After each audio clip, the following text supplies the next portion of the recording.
All right. So I guess now you understand what the plan was. Absolutely. At Colts Law, we talk Indianapolis Colts football. We're going to stick to what we know, fundamentals and technique, 1% better every day.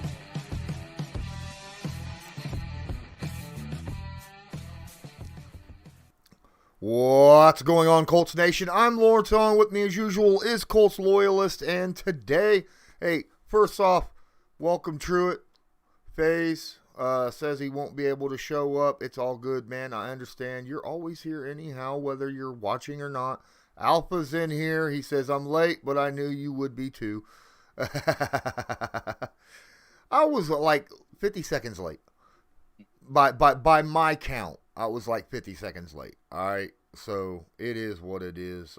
Don't know if you guys checked it out, but my latest Believe in Colts dropped yesterday, late yesterday. And Quell dropped some pretty nice stuff there. We had a nice discussion about the Ravens game and what we saw from the film. Got clips for that game. The All-22, I haven't gotten to do it yet because I've been so busy, but I do plan on dropping an All-22 film room about the defense and why it was not nearly as effective in the fourth and overtime as it was in the first three quarters. And believe it or not, it is much different than what I thought it was going to be. Like I said, All-22 shows a lot more than what game film does because, you know, you see the whole field and you can understand what's up. Anthony Hurt, appreciate you being here. I want to do a quick shout out. As you see over there in the right hand side in, you know, recent events, Frank McMahon, appreciate the subscription. Francisco on our Wednesday live stream for Patreon only dropped $50 in the tip jar, so I appreciate that very, very much. Ninkovsky went out and bought a Have a Good One hoodie out of my merch store. Brian Walton bought a sweatshirt out of my merch store. Appreciate each and every one of you guys. It's getting winter. You can feel the cold in the air. You know, everything's changing. I got a lot of nice stuff in here. If you want to show support, looky there. You want to show support for the channel, for me and Loyalist, and help keep us going so that we can continue to bring you good stuff. You can always check out the merch shop. The link is in the description right down there. Make sure to check out the Colts Law merch shop. The link is in the description of this video. There are a ton of high quality, reasonably priced items there that you can choose from. And all you got to do is just click one button and you can go and check out all these great merchandise items. Don't forget that, you know, the best way to support this channel is obviously smashing that like button on every stream that you watch and making sure you are subscribed. You can also share this stream, that little red share button right there to all your social media right underneath Loyalist. By the way, let's go ahead and get this kicked off. Appreciate you, Fuzzy Whistler, for being in here.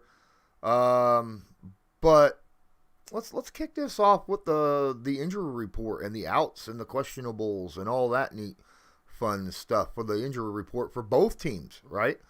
So the Indianapolis Colts, you've seen it, right, Loyalist? Yes, sir. Yeah, I took a deep little dice. I didn't look into Miami's, obviously. I just looked into the Colts. I figured you'd let me know about Miami's. You mean the Texans? Yeah, sorry. That's all good, man. It's all good. It's been a long week. Yes. But as for the Colts, we got 5 outs, and a couple of them are a little worrisome, right? Obviously, Rodrigo Blankenship, you know, dealing with that right hip injury that, you know, had issues obviously apparent in the Ravens game. He's out this game. Then, of course, Andrew Sendejo still under concussion protocol. He's out this game, could not even get a practice in. Whereas Xavier Rhodes, also concussion, same game, was able to get limited practice and then full practice today. So he is questionable. He's just got to go through that final thing tomorrow to get okayed to play. That would be a huge benefit to our secondary.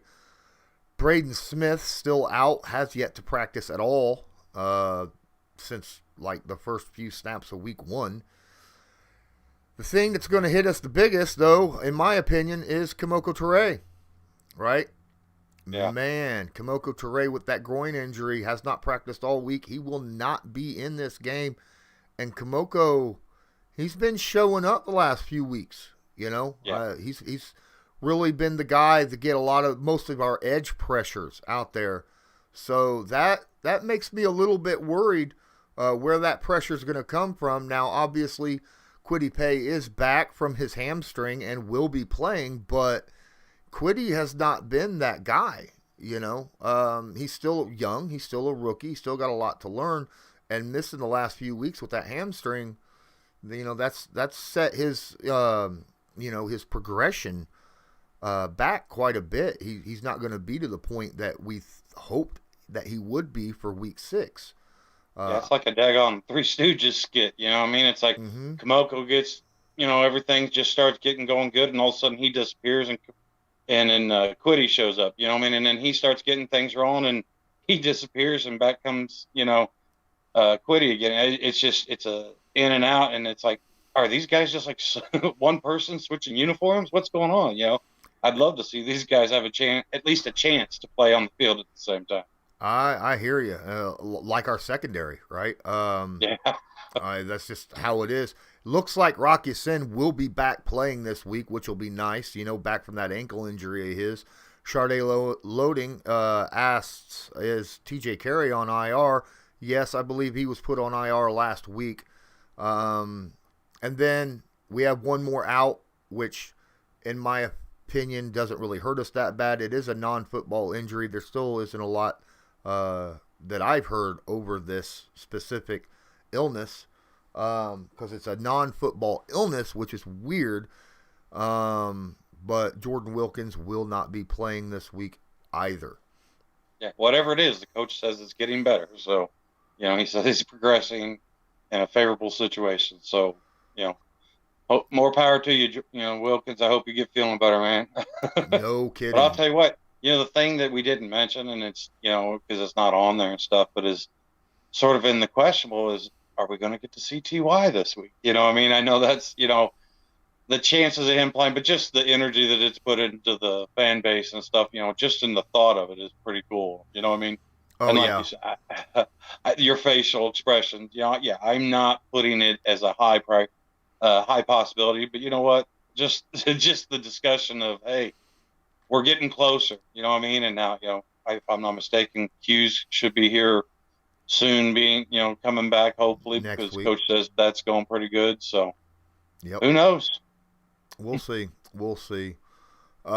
T.Y., as we all know, had that surgery to relieve pressure because he could not feel the entire left side of his body. That was a scary thing that he talked about in that press conference. And my thoughts, prayers, wishes for you. Man, I could, watching him talking about that really pulled at my heartstrings because I was like, man, that had to have been awful to go through. But yeah, I don't expect him to play. He's still got to get into football shape, right? Because he's been out the whole year and unable to practice and get things down the whole season. So he's going to have, in my opinion, most likely he'll probably need at least another week of practice and stuff to get his muscle memory and stuff back down. But Justin Britt is questionable. That's the right tackle, starting right tackle for the Texans. Laramie Tunsil, the starting left tackle, is out. So you got a backup there as well. Danny Amendola is questionable with a thigh injury. Rex Burkhead, who is a backup running back for them, has a knee and a hip problem, and he's questionable as well. And then, of course, Desmond King, probably their best defensive backer that they picked up in the offseason, is questionable with a hip injury as well. And the thing is this hip injury started earlier this week, and he did not practice today. So there is a good possibility, that we might have a little bit of help in that aspect. Yeah, yeah. It's nice to know that not just our kicker is dealing with the hip injury type of thing. Not that I'm happy that he is, but I mean, it's I don't know. I was sort of expecting to see, especially when we signed Bagley and stuff, but like I said, it was sort of hoping that we get to see him come in and shut some people up this week, but he just wasn't ready to go, I guess. Yeah, it is what it is. Another thing, guys, I need you to know something. All right, I get that the Texans. We all laugh at the Texans. We think of the Texans. We think of the clown mask of Ty and all the people that they've lost over the last 3-4 seasons, and it was just kind of a messed up situation there in Houston. But I don't know if you watched that game this past Sunday against the Patriots. They looked pretty effective against one of the better pass defenses in the NFL.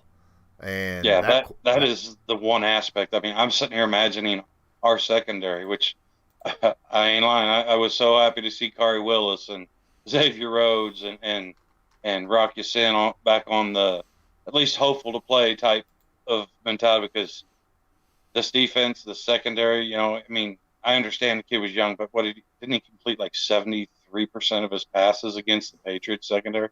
And I mean, these weren't uncontested. I mean, these were, his team was playing really hard for him and made some really good catches that also.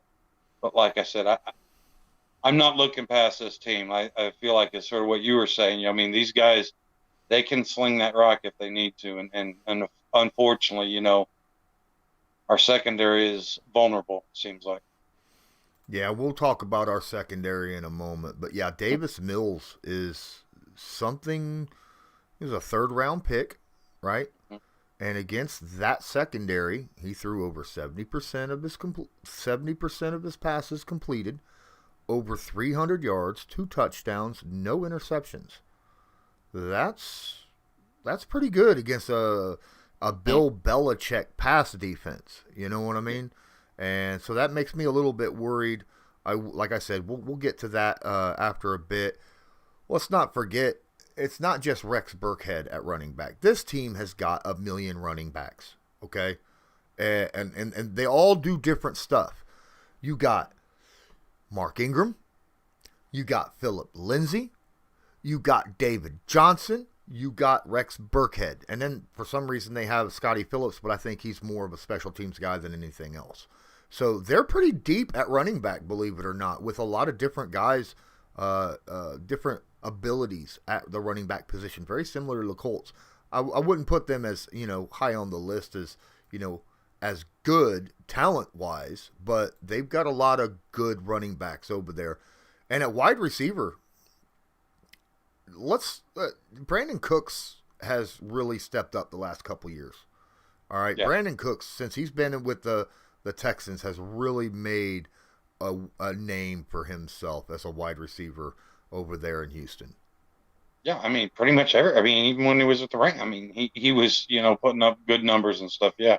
And he's one of those guys that can blow the top off the defense, I mean? So there again, we can't fall into that trap of, just defending the middle of the field and stuff. That we're going to have to be cautious of that deep threat, like you said, with Brandon. Yeah, yep.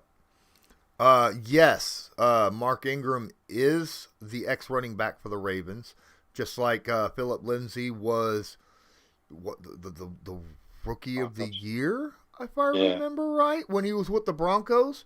Undrafted free agent running back that really stepped up and went big. And then, of course, y'all remember David Johnson. His first couple years with Arizona was just nasty. He was, like I said, they've got talent at the running back position. Now, last year they were pretty deep at the wide receiver position, but they lost quite a few people, okay, mostly due to injury. So Brandon Cooks is really the big dog. Chris Conley and Danny Amendola are the next two biggest names on there. Conley's pretty solid. Amendola is a guy who is kind of up and down, right? One game he might be doing really well, another game he might not be doing so hot. So, and then of course they still have Jordan Akins and Pharaoh Brown at the tight end position. I'm more worried about Akins because he's that guy who can just break freaking tackles. Oh my goodness. We have trouble with guys who are solid tight ends over the middle because I can't get the images of our linebackers just running into tight ends and crumbling at their feet.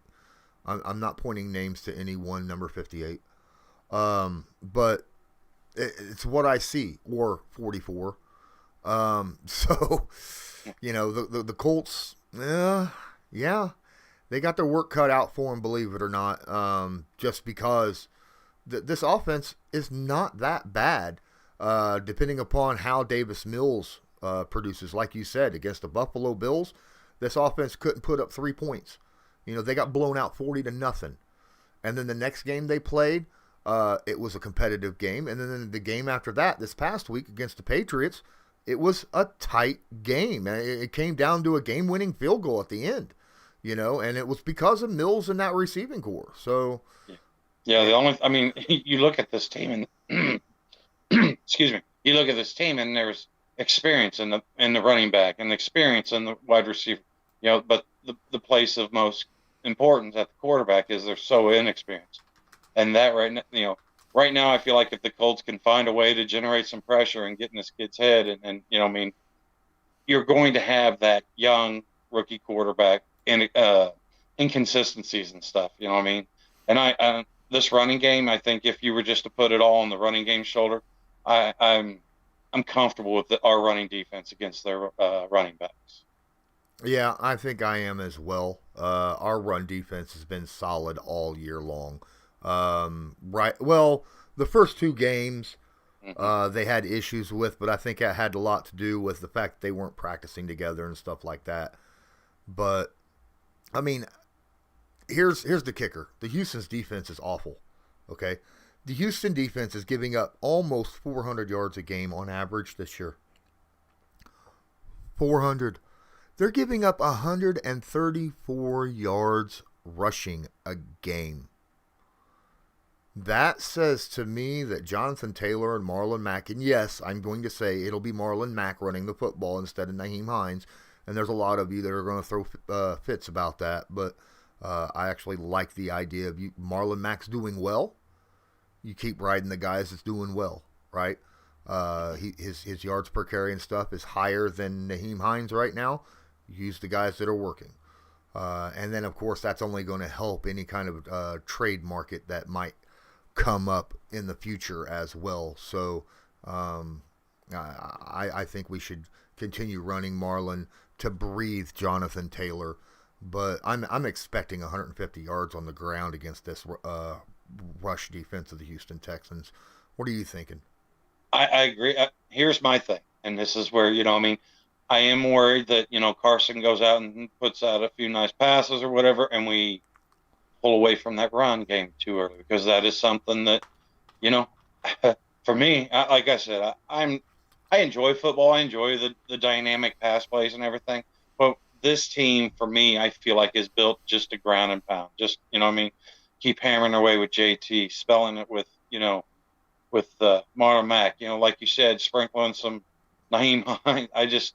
I want our running backs to eat this week because, like I said, I just feel like this team really, really could use not just a win, but a dominating win. And I feel like the best way to do that is to use your strengths, And I do love our receivers, and Carson Wentz has been amazing this year. Okay, but like I said, this offensive line, if it plays even what we got last week, let alone hopefully a little bit more productive and stuff, I honestly can see that our running game can totally control everything else. And like I said, instead of the run supporting Carson in the pass game, I honestly would like to just see that Carson sprinkles in some of his passes to aid the run game and just beat this team. Because like I said, a lot of these guys are senior players. They know their situation. You start breaking that spirit in that first and second quarter, and you stretch that lead out, it's going to be a lot harder for them to get out there in the third and late in the fourth quarter and want to put up any fight. I don't want any questions this game. I hear you. Not after last weekend. I hear Monday. you. Yeah, put a stranglehold on them and run it down, if you have to. Yeah, because these AFC South games always have stupid, quirky stuff happening. I remember I'm we were the only win for the Jacksonville Jaguars uh, last year, right? yeah. So I hear you. I hear you. They already got their win though, so we're all right. Delusional Pats fan, what's up? Appreciate you being here. He says, "Oh my God, Lawrence, it was so scary. New England almost lost to the Texans," and yeah, I get you. I understand. That'd be like here in a few weeks if the Colts lose to the Jets, right? That would be a really bad situation. Brian, Nomadic Brian says, Davis Mills only has a 37 QBR. Don't let this guy look like Patrick Mahomes. Now, you got to look at the situational. That's his career QBR. And like I said, he's a rookie. And that Bills game hurt his QBR really, really bad. All right. And the reason for that was his first ever start in the NFL. Right? Against another team. And so obviously it was a learning curve. He looked a lot better his second game. He looked a whole lot better last week against some of the best secondaries, in, like I said, in the NFL. So let's calm down. It looks like he's really progressing pretty well. They may have themselves something in Mills. I understand what your point is, but I also understand, Brian, we make a lot of these quarterbacks look a lot better than what they are. I mean, I love Lamar Jackson, okay? But we did the same thing with Gardner freaking Minshew. What did he complete, like 92% of his passes a year and a half, 2 years ago or what? I mean, yeah, I agree. Let's just let's make sure that, these guys coming back healthy, though, that's going to put that's going to shrink up the windows. I don't think it'll be nearly like what we saw in the fourth quarter last week if we can get these guys even at 85, 90%. Hurt brings up Zach Ertz going to Arizona, and I knew this was going to come up at some point. I didn't realize it was going to come up so quick. But we'll hit that. We'll hit on that. Might as well hit on it now and get it out of the way. I think myself and Loyalist, I don't know if we're on separate opinions on this, but I have a different opinion about the whole Ertz to Arizona thing than what most Colts fans do. My thought process is, I'm glad someone finally got him, took him off the market, and shut up all the Colts fans that wanted Indianapolis to go get Ertz, because I did not want the Colts to go get Ertz. Okay? Yeah. It's honest to goodness truth. Wasn't that basically because of his age and just, I mean, what you saw in the last year and a half or so? Yeah. Where he, from what I've seen from Ertz, what I've seen from our own players, right? Mm-hmm. I honestly feel like we're okay at tight end. All right? I really do. I feel like Mo Alley Cox is as good, if not better, all around tight end than Zach Ertz is right now. Right now. You know what I'm saying? So why take away snaps from a guy who's younger and overall better for a veteran guy? The only reason would be familiarity with the quarterback that we have under center. That'd be it. That'd be the only reason, and that's not a good enough reason in my opinion. It really isn't. We've seen over the last couple of weeks how Mo Alley Cox has really stepped up. Him and Carson starting to get that connection together, and he's getting more targets. And he's still on the field quite a bit in the run game, right? So, I'm good for Arizona. They've got themselves a hell of an offense down there. Hell of an offense. If Ertz is as good, I think Ertz will be really well for Kyler Murray, because Murray is one of those guys that takes off out of the pocket way earlier than he needs to, and he runs around scrambling and extending the play, and that's not in the Colts' wheelhouse at this time, right? We're trying to teach Carson Wentz that he doesn't have to do that, right? That get rid of it quick. That benefits veteran guys. And like you said, Ertz is so smart, and he's really good at finding those soft spots. I mean, like you just said, Carson Wentz, that was one of his strong suits, or what he was known for, is the extending of the plays and just that adaptation and stuff. And I'll be honest with you, when I first, even in the offseason, I was like, I would never want to give up any draft capital for Zach Ertz. If he ever got released and came available that way, I was like, okay, yeah, kick the tires on. What did Arizona end up giving for it? Or like a 5th round or something like that? I mean, Yeah. that's just, yeah. I mean, that's like saying, okay, basically, you're going to give up a Marlon Mack for a Zach Ertz. You know what I mean? And I don't see that, because no matter what, it's not a long-term answer. And I feel like that we have enough question marks that we don't need to be bringing in anymore. That's a win now move for the Cardinals. Mm-hmm. That's what it is, right? That's a Yep. win now move for the Cardinals. They know they got a good offense. Make it, basically the same way that Tampa Bay was doing last year. Bring in everybody they can. Win now, right? All your veterans that are good, and they got it, and that's cool. I just didn't like the fit in Indy. I'm good with him being in Arizona though. Faye says I gotta go. See you later. Have a good one, man. Appreciate you being here. Alpha Wolf, he's in here. He talks about Isaiah Rodgers as a quarterback. Do you see any improvement, or is he just not got reps? Blah blah. Sorry about saying blah blah, but just haven't gotten reps because of his position. I haven't liked what I've seen.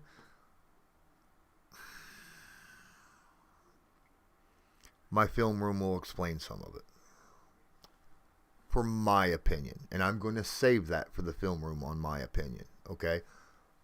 But Loyalist, what do you think from what you've seen from Isaiah Rodgers so far? Yeah. Well, and I'm with you, the rest of you guys. All I get to see is what we see on TV and what we've seen in training camp. And training camp, I liked a little bit of what I was seeing, but I was unimpressed, if you remember, with both Marvell Tell and Isaiah Rodgers. I felt like they had a big opportunity they didn't capitalize on.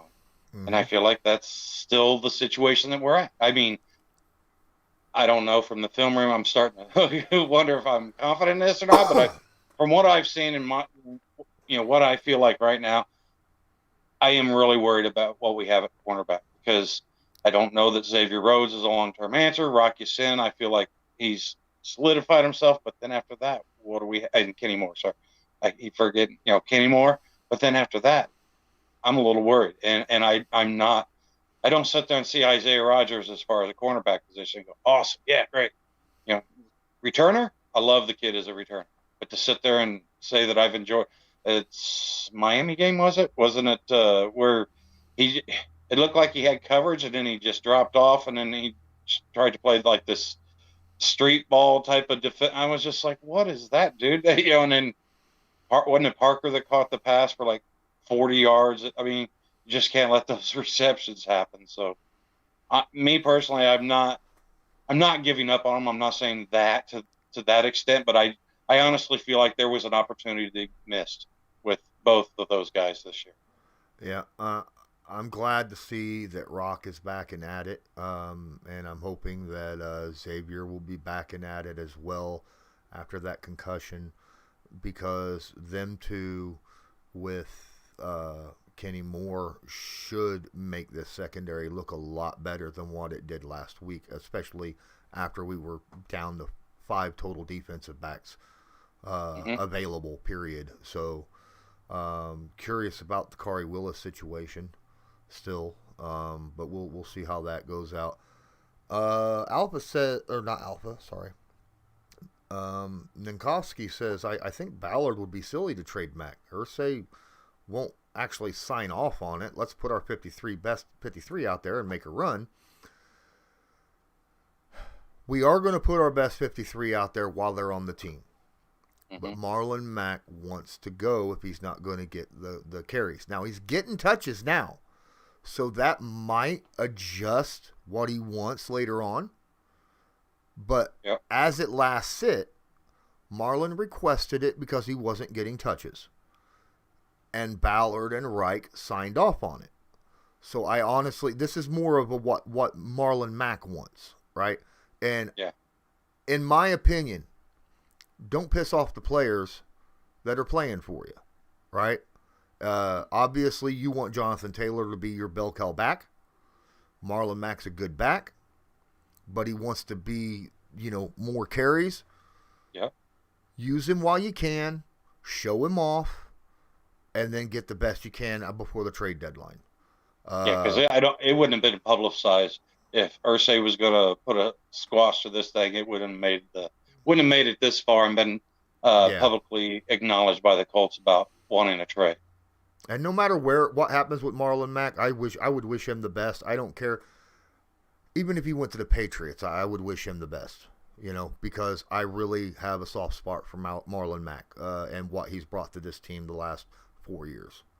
Really? The Patriots? No, I'm just kidding. It's Marlon Mack, right? I know, but it's the Patriots. It's like if Jack Doyle left and become a Titan next year. I'd be so madder than hell about it. But I can't hear this anymore. I'd be madder than hell about it, but at the same time, I mean, what Jack Doyle's done for the Colts over his 9-year career here is just phenomenal, and he's given everything for the Colts. Charday asks, why do you think the Eberflus play so much zone? Because, and I will say this, because it's a safe scheme. Okay, it's a safe scheme that allows players to work with the other players around them. It's actually harder to play than man, but scheme wise. Mm-hmm. But it's easier to. Okay. If you have skilled players that are good at football, zone is a very, very good scheme to run. Man is easier to learn because you just got one job. Shadow dude, right? That's all you got to do. Yeah. But some players are just not physically gifted enough or good enough to run man, right?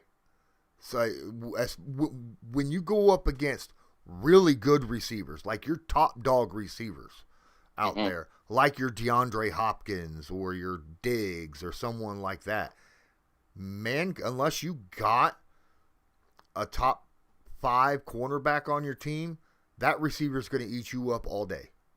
All day long. Because DeQuell was saying on your guys' show that, all these guys know man defense and stuff. And I was hearing that and I was just wondering, okay, but there's a difference from knowing it and performing it at a good enough level to implement it, as part of your, and that's where I guess I would like to have just said, hey, DeQuell, where do these guys fall in that? You know what I mean? Yeah, yeah. And he probably hard to answer because we don't see very much of it. Yeah. But zone coverage is good. Zone coverage is best for a team that is got a bunch of good players, but not elite players. You know what I mean? In secondary. But what has to happen is they have to know each other. They have to know the scheme. They have to know each other's the players around them and trust in each other. Okay? It's all about that. It's all about buying in and knowing one another and the scheme. And if that happens, when it comes to a zone, it's like a net, right? And the net is only as strong as whatever the weakest part of that link is in that net or the chain. But I like the net better because of, pass coverage. If there's a weak link in that net right there, then that hole, it will be exposed, and the quarterbacks and the receivers will use that spot, that zone spot right there every time, all the time. But if you got a bunch of guys who understand each other and trust in each other and trust in the scheme, then it works out really, really well. What hurt us last week, I will get to in my film room breakdown. One question. Uh-huh. Doesn't every zone defense have those weak spots, though? Oh, yeah. Okay, yeah. So now isn't it more but it depends more of a moving that weak spot so it's not always in the same spot? You could do that, yes. And that's why you have different coverage calls, like your cover your cover 3, your quarters, your all different sorts of stuff that you could do to have different openings. And it's up, you got to disguise, right? You need to be able to disguise what coverage you're running. So that's why that's important. And that's what makes the pass rush so important, right? Is because, okay, now if you're disguising it and moving your weak spot, if your quarterback's got 8 to 10 seconds every play in the fourth quarter, you're going to find those weak spots. Whereas if you get the pass rush, now you're looking at 3.5, 4 seconds to find that weak spot. Yeah.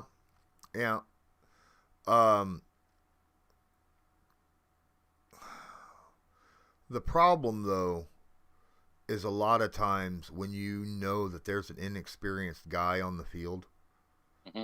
Just start hitting that area. And you know that they're going to bite on double moves and stuff, Now, that's what happened to Keys that first play, that touchdown. Yeah, he didn't just bite. I mean, he made a three-quarters meal out of that move. Yep. What's up, King Cracker? Appreciate you being in here. Thanks for joining the stream. Thanks so much.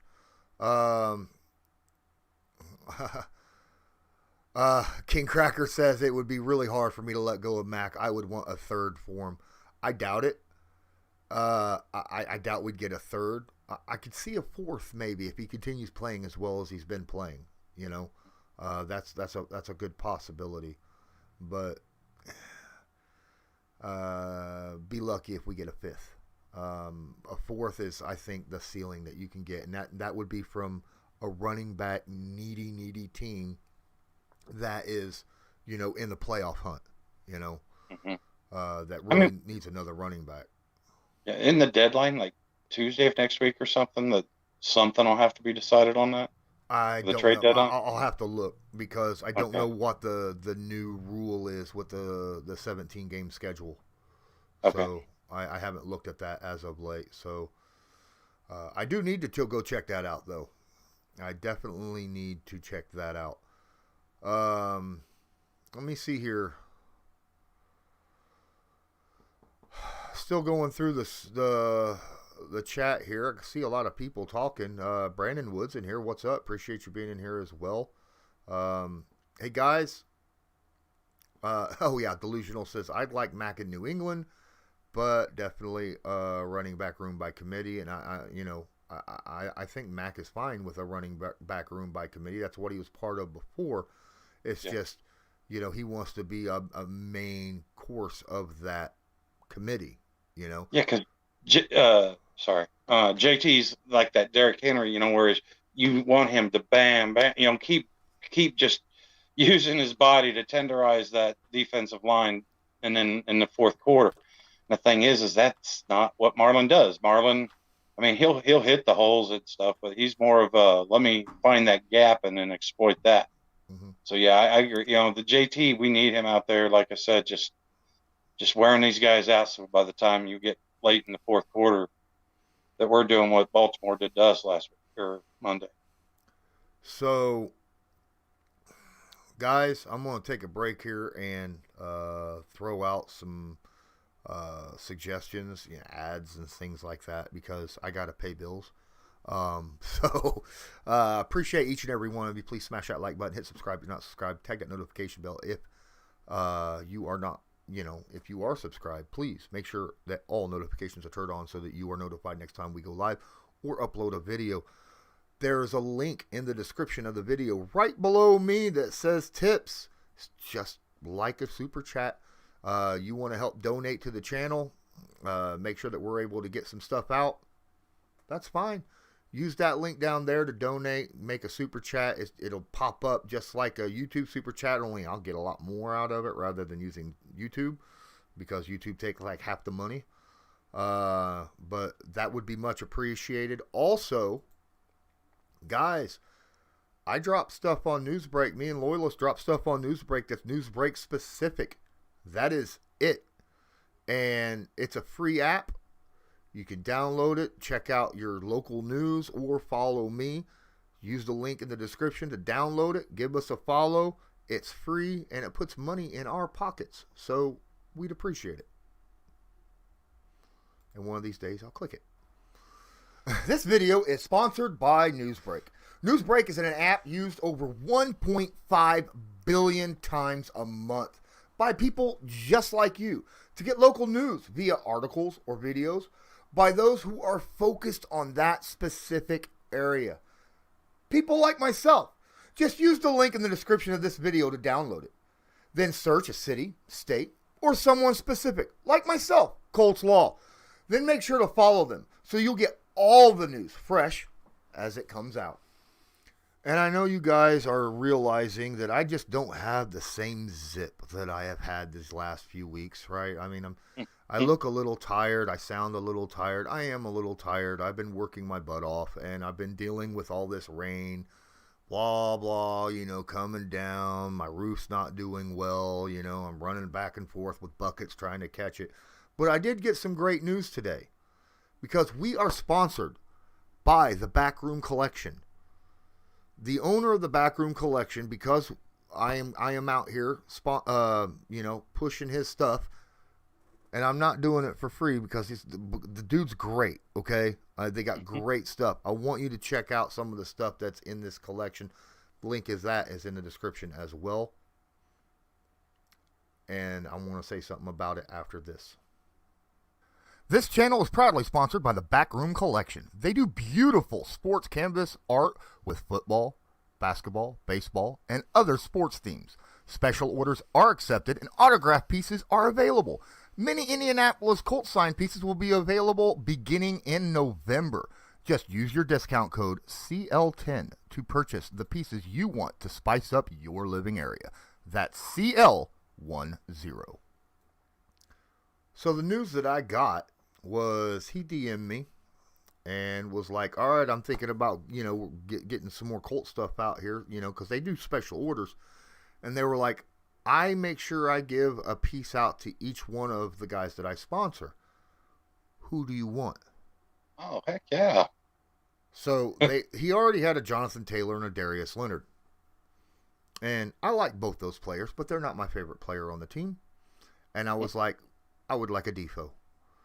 So I'm getting a specialty made Defo poster. So thank you, Backroom Collection. Guys, if you need some stuff, go check out that link. They got some really awesome stuff. And like I said, they do special orders as well. And here in less than a month, they're going to have a bunch of signed pieces. They're not cheap, but signed pieces are never cheap, right? Oh, yeah. And it's not just Colts. It's all sports, all teams, all around. They do all that neat stuff. It's really, really cool. IFF season just tipped $1, says Colts Nation. Thanks. Appreciate you, my guy. Thanks so much. Or my girl, I don't know. But because IFF, I don't. But I appreciate it anyhow. Thanks so much for the donation. A third rounder later. Jumping right in the middle of a conversation that's sitting in here. Let me look. Tough Puppies in here says, what's up, Lawrence? Crazy game on Monday. Man, without Lamar, we are absolute trash. He's doing 90% of the work. To be honest, that's what pretty much every team's quarterbacks, what you're expecting from them. So yeah. I mean, but Lamar's Lamar. And there's a reason why you have Lamar, and that's the reason why you have Lamar. IFF season says Blake. Well, Blake, I appreciate the tip. Thanks so much. I got a lot. I've always had a ton of respect for the Ravens. I've always liked their defense.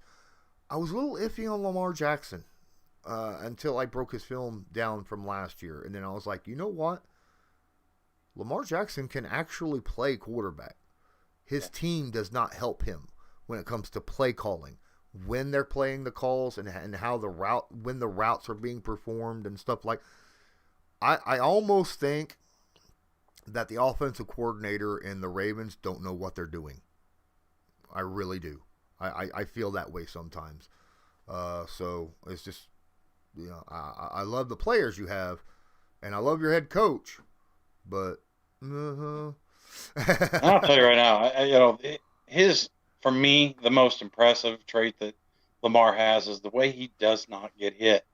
I mean, this man has made a science of, abusing people for 45 yards and then stepping out a half second before even, anybody puts a finger on him. It's like, I'm used to seeing it from a wide receiver, whether it was Marvin Harrison or T.Y. Hill. But when you see it from somebody who's a quarterback slash running back slash jack of all trades, and like he said, he's getting hit or getting used in 90% of the plays and hit in less than 5% of them. It's impressive. Delusional Pats fan asks, how good is Mack in pass blocking? Marlon Mack is a solid pass blocking. He can do everything. Marlon Mack is one of those all-around backs. And I'll be fair, early on in his career, he wasn't very great at just going right up the gut between the tackles. He wanted to break it outside all the time. He also wasn't great at pass protecting. We had a running backs coach that drilled into his head 3 things. You got to be able to run between the tackles. You got to be able to hold on to the football and not fumble it. And you got to be able to protect the quarterback. And his name was Tom Rathman. And Marlon had Tom Rathman the entire time, both years that Tom Rathman was with the Colts. And he became very good at all of that stuff. He took the learning to heart and has become a very solid all-around running back. Truett Tressler says that Tuesday, November 2nd, is the trade deadline. Appreciate that. So I was right on Tuesday, but okay. A little bit later down. Yep. Thank you, sir. And Sean P13 says, thank you for all the good content. Man, we do it for you guys. That's what we're here for. So I do the best I can. I know Loyalist is bugging me all the time. Are we going to go live? Are we going to do a video? Are we going to do this? When do you want me, my guy? And I'm like, dude, I got other stuff I got to do too. I got other podcasts. I can't keep up with what Loyalist wants to do. And so we're actually talking about possibly him doing some recordings with his phone, right? We were discussing this. And then sending it to me, and then maybe I could upload that kind of stuff, So what do you guys think of that? I keep worried about getting up there and start talking about Miami during a Texas week. I was like, So let us know in the comments if you think that would be a pretty cool thing that Loyalist could record, like, snippets of video and then send it to me, and I could just upload that stuff whenever he has, single thoughts popping up into his head. We'd really like to see that. According to my wife, it doesn't happen too often. So.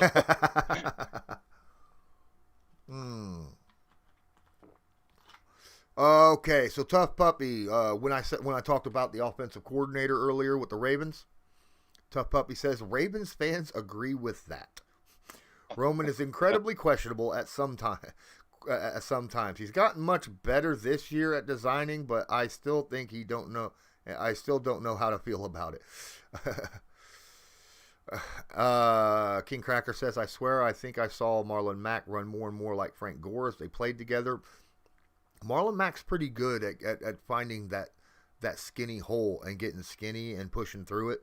And that's how he's able to run between the tackles when he needs to, because he's not a big back. He's not like Frank Gore, but Frank's got that unique ability throughout his career to get skinny between and kind of squeeze himself through, two guys and pick up some yardage. And Marlon picked that up while he was here with him. The biggest thing I think he picked up was how to set his blocks up and stuff. I mean, he's remarkable at that, and I feel like that is, between Rathman and Gore, that was, everything from those two fellas. Yep. So, like I said, I will have another film room breakdown, and I will be breaking down what happened to the Colts defense in the fourth quarter and overtime against the Ravens. Okay, and it's going to be an eye opener. And I was thinking it was on certain specific things that it wasn't. I honestly, at this point, I don't think it would have mattered much who the personnel was out there in the defensive backfield. Mm-hmm. I think it has a lot more to do with other stuff, and we'll get down to it later. Which would explain why this isn't, it wasn't just last Monday's game. This has been a systemic problem, I would say, for a few years. Oh yeah, absolutely. Nomadic Brian says, yes, thoughts on Colts featuring Colts Loyalist. Good idea. Well, there you go. You got yourself a fan, Loyalist. There you Alpha are. Wolf. Loyalist for the national anthem at Colts game. Well, looks like you got to do some singing too, dude. Yes, well, then you will probably YouTube will be giving you a sanctioning or whatever it is they do, shadow ban you or whatever it's called. Oh yeah, Brandon Wood. I get that Derrick Henry's stiff arm is nasty, but King Cracker's right. Marlon Mack's got himself a stiff arm too. Don't know if you remember it, but his rookie year, he stiff armed two people. That was pretty nasty. One of them being a defensive end for the Texans at the time, and Favorite guy to see getting stiff arm like that. he stiff armed him straight to the ground. And that was pretty impressive. But yeah, you're right. Yeah, Derrick Henry is. There's Derrick Henry, and then there's the rest of the running backs in the NFL, right? Because he's a completely different kind of animal when it comes to running the football. It kind of reminds me of the Christian Okoye back in my day, right?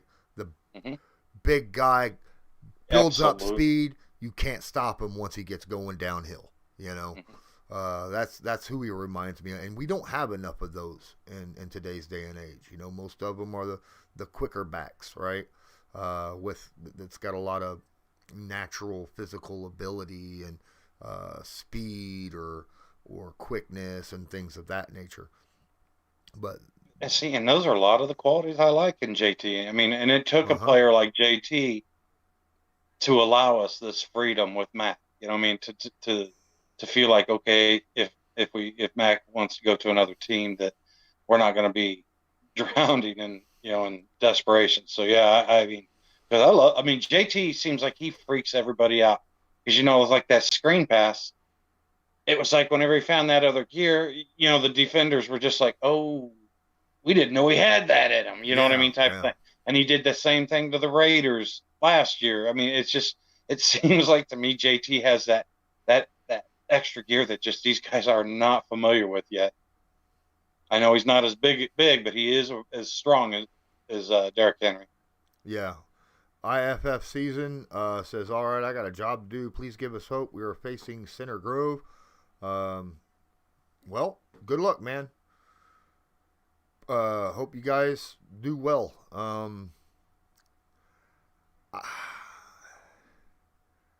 How important is this Sunday's game against the Texans? More important than week 3 against Miami Dolphins. More important than last week against Baltimore Ravens. It's the most important game they've had all year. And I don't even... Until next week. No, sir. No? Absolutely not. Because right now, Houston Texans being a division game, if we lose this game, a game that we absolutely should win. And don't get me wrong, I understand that I'm not overlooking the Texans. I'm actually nervous about the quarterback play because I feel like that's going to be – actually, I'm more nervous about our secondary play. Let's put it that way. Because if these guys, Xavier Rhodes, are out there, I understand it's going to make it a lot tougher on that kid, Mills. Okay? But honestly, I felt like with Miami, if we went, 0-4, looking at Baltimore, that was going to be brutal. Okay? I just felt like that was going to be really ugly. But if we come out of this week going 1-5 and talking about how I don't even know how we would lose to the Texans other than, like I said, our secondary just getting eaten alive. Because I don't see their running backs playing enough consistently to keep us at bay. And like I said, I honestly see this game being – I was shocked to see Vegas had it at 9.5 because that doesn't quite make sense to me because the fan in me is saying, 10, 12 points. But that fan of me is also not the guy betting. I'm not betting on anything that I say about my Colts because I know that there's got to be at least a 3-point swing for my fanaticism. You know what I mean? Well, let's look at it this way, dude. This is the reason why they're putting it that way. The Colts haven't really lost bad except when Carson Wentz was busted, injured bad, against the Titans. We took the Ravens to overtime. We were beating the Ravens. Should have beat the Ravens. We lost at the last seconds by a field goal to the Rams. should have beat the Rams, right? Our offense is a top 10 offense and has shown the last few weeks can be explosive with a healthy Wentz and getting all the, his connection with guys. I'm going to agree with what DeQuell Jackson said yesterday when we talked. This is either going to be a close game because Matt Eberflus didn't learn anything over the last few weeks, or it's going to be an utter blowout. And when I say blowout, I mean like 35-13 blowout. Mm-hmm. You know what I mean? That's what I'm expecting. It's either going to be really close or that. I don't see the Texans winning this game. Yeah. And here's my thing with it, okay? And this is what I can't shake. Because everything, like I said, I'm thinking, 10 to 13 point victory for the Colts, okay? But I also know that these AFC South games get so jacked up. I mean, but the thing is this Texans team that they have now, I mean, how many free agents and stuff did they pick up last year? So, they're not really connected to the heritage of the AFC South or anything. And I'm not saying that makes a massive difference, but I guess I'm just saying, does that make it less likely that they're going to have that familiarity with us? I mean, because you think about it, you got a new coach and you got a quarterback I mean, we talk about all these ways. Our familiarity won't be with them either. Yeah, but see there again, at least you have 5 games of seeing what they've done. I don't know. Like I said, because quite honestly, this team that we put on the field this week is not going to look like the team that left the field last week or this last Monday. You know what I mean? And it's definitely not going to look like the team that we put on the field week 1 because of all this injury roller coaster that we've been on, merry-go-round again. We haven't put the same team on the field any game yet this year. Okay, I know. They have changed from week to week to week to week, and none of them has looked any similar to any of the other teams that we have seen. Maybe the Rams game and the Ravens game are similar, but they're not the same teams. I mean, no Quentin Nelson and all that neat stuff, Yeah.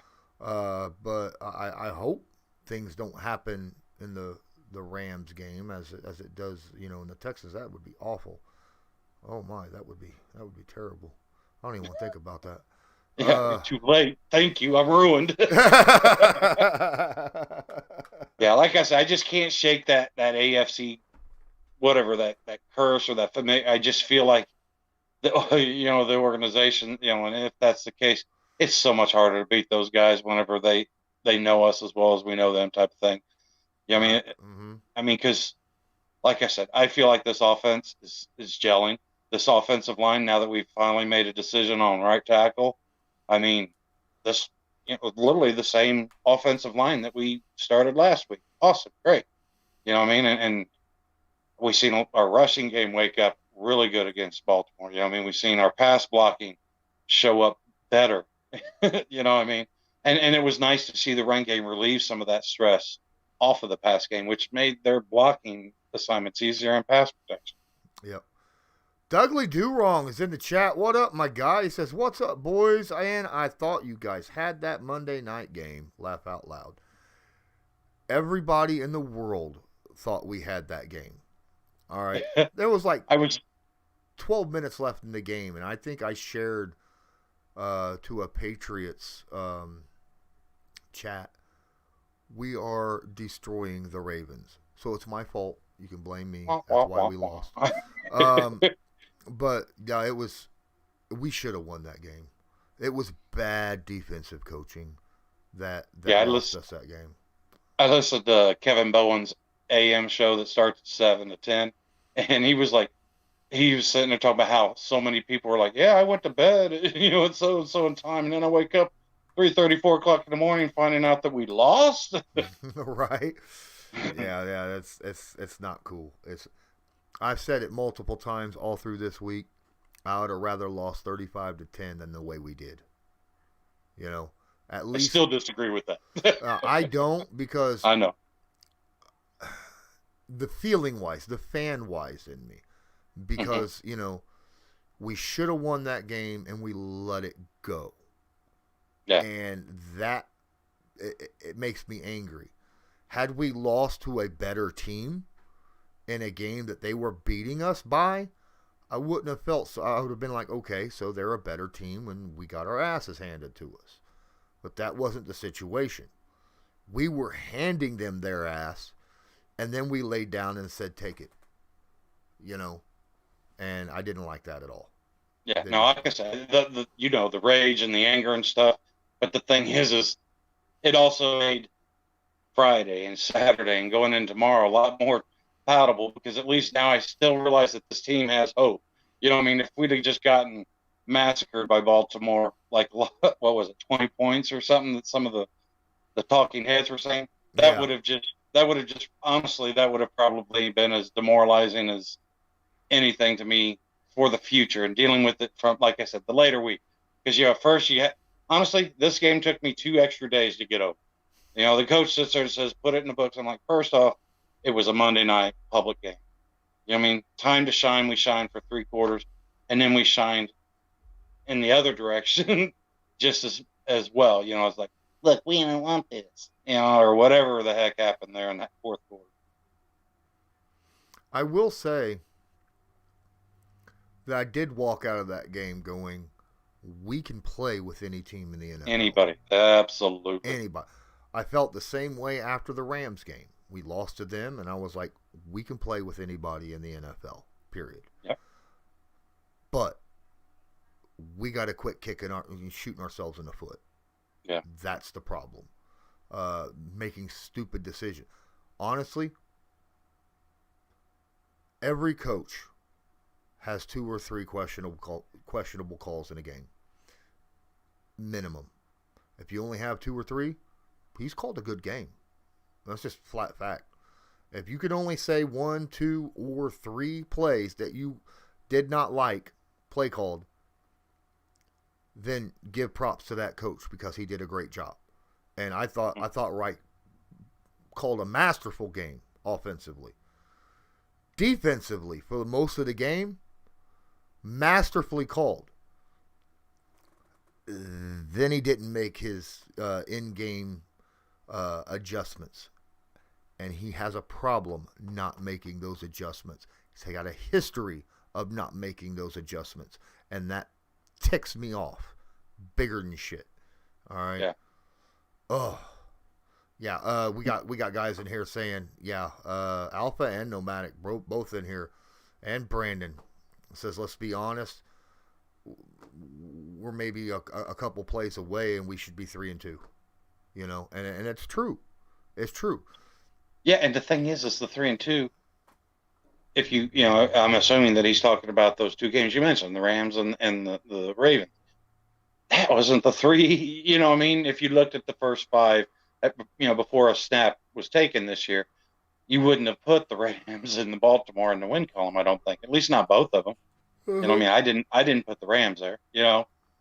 And yeah, so like you said, woulda, coulda, shoulda. The nice thing is Tennessee's just sort of idly waiting for us to swoop in and make a race out of this thing. So now we just need to take advantage of this 4 or 5 week opportunity that we have to close this gap or even surpass them.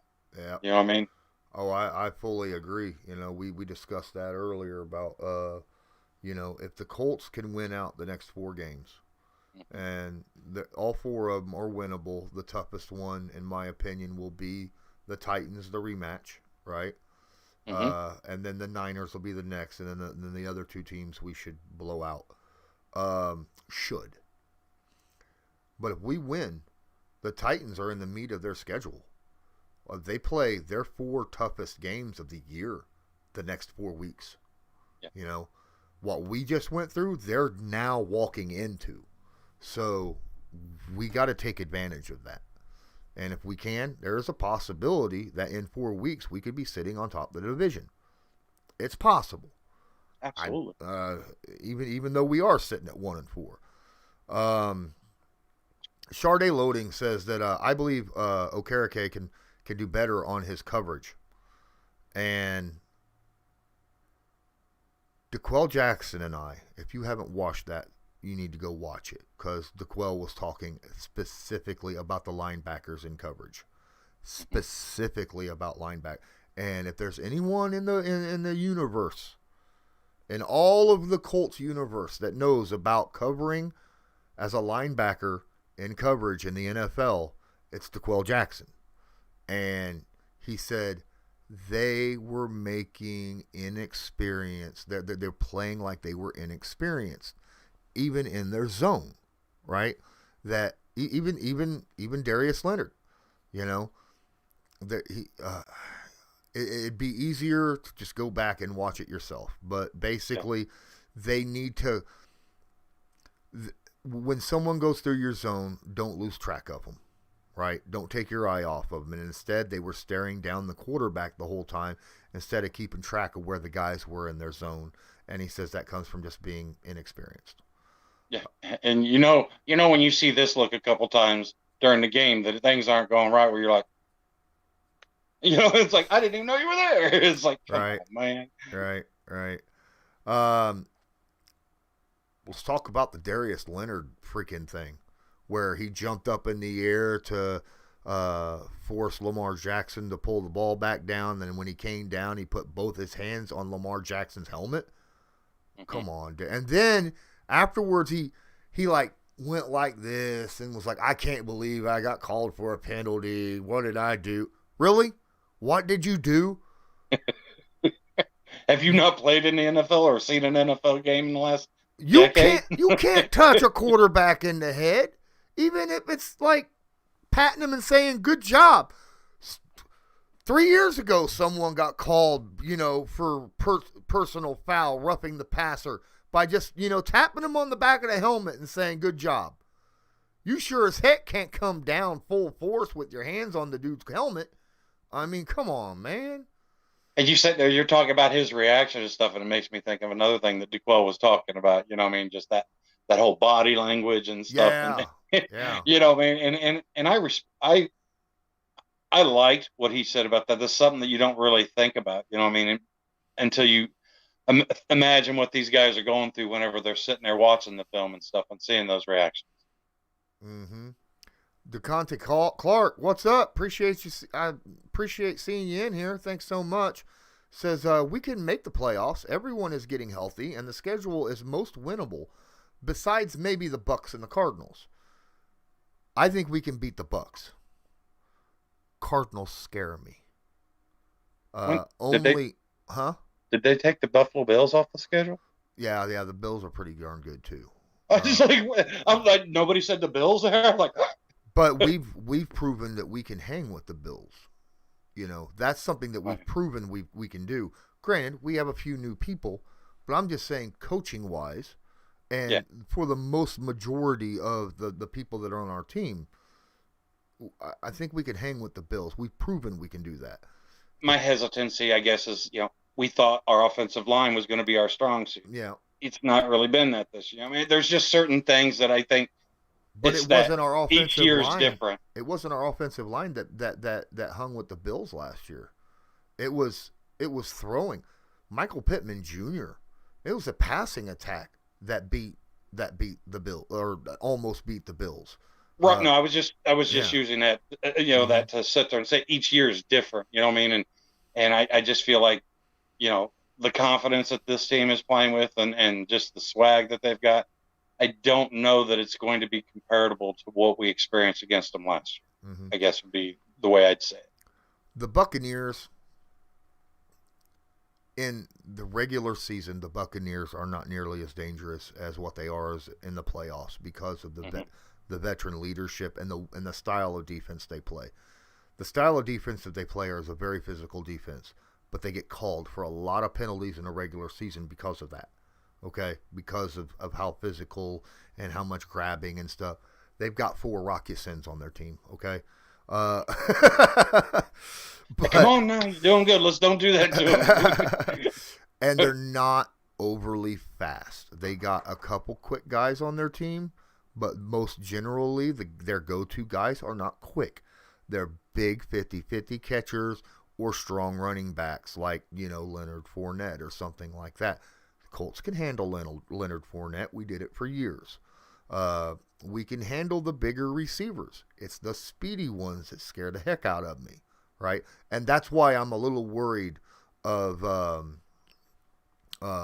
over there in Arizona, because that passing attack in Arizona is scary. You know, yeah. It is scary. It's like they have Lamar Jackson, but a better receiving core by far. I would say my rebuttal to the Tampa one is, okay, this defense is designed for, like you said, smart quarterbacks have to figure. I don't know that there's a whole lot of smarter quarterbacks than Tom Brady that plays in the league anymore. You know what I mean? Tom Brady, yeah, and I'm afraid that he would literally just, we're going to cut it here, cut it there, and next thing you know, we're shredded for 4 quarters and not one. That is true. Tom Brady is a master against the zone, and if Eberflus thinks he's going to walk in to the Bucs game and play 80% zone defense, we're going to lose by 40. Okay, so I don't want to see that happen. There's been times where Eberflus has surprised me and played a lot more man or sent a lot more blitzes than what I expected. He's done that a few times, and we done well doing it. What? Maybe he can learn something. There's a reason why we run a lot more cover 3 than cover 2. He's gotten off that cover 2 bandwagon. He's been running a lot more cover 3. So I'm really happy about that.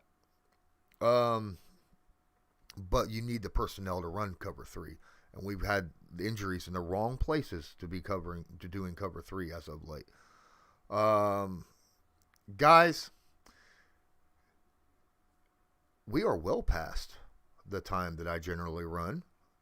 And I appreciate each and every one of you. You guys, like I said, I was kind of in the dumps today.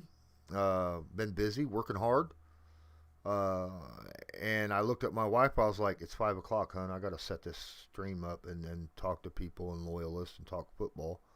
I got to go work, And she's like, yeah, but you enjoy your work. And I was like, yeah, I do. Even when I don't want to do it, even when I'm not in a good mood, and I've been dealing with crap, coming on here, talking with you guys, it makes my day better.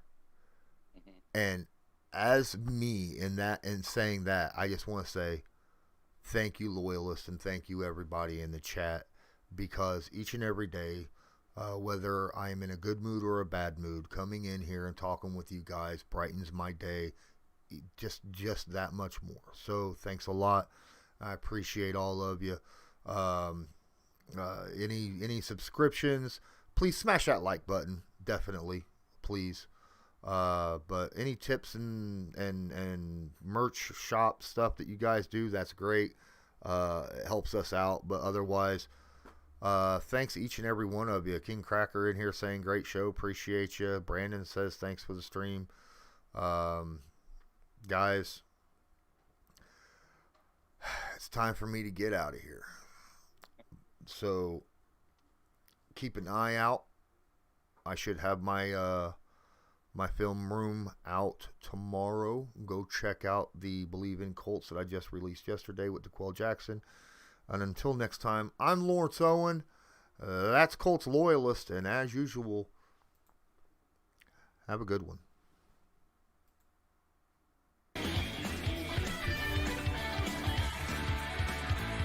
Just because a player's not a household name doesn't mean we can't make him a household name.